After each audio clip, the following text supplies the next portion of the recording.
Hey guys, I got a 2006 Audi A4 1.8 turbo. This is a California car, so it might have a little bit more vacuum lines than what you're used to, or your car has. Recently I ran into an issue with idle, and the idle was up to a point where the engine almost cut off and died, and also there was some oil leak between the transmission and the engine.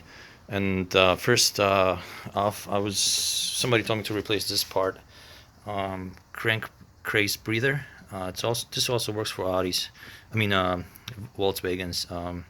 Some of them, I'm not sure if you have this or not, but the location of this part is right here. There's a diaphragm in there.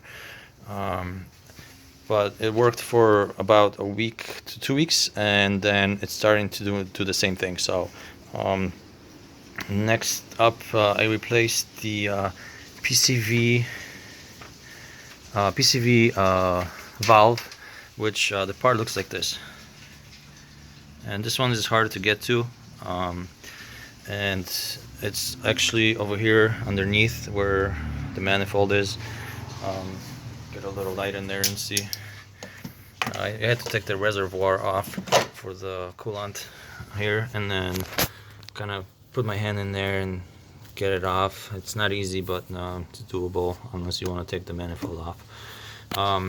After I replaced this, the oil stopped leaking. It went fine. I'm assuming there was some oil shooting up to this diaphragm inside this breather, and that's why it was working for a while and then stopped again. So but now it's been I would say 2-3 months, and it's been completely fine. So this resolved the issue.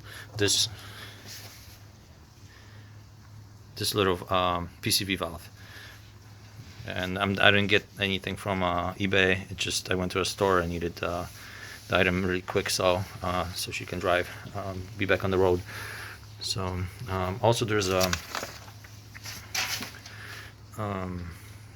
connected to the PCV valve, there's a oil breather, so you guys be careful not to break this part.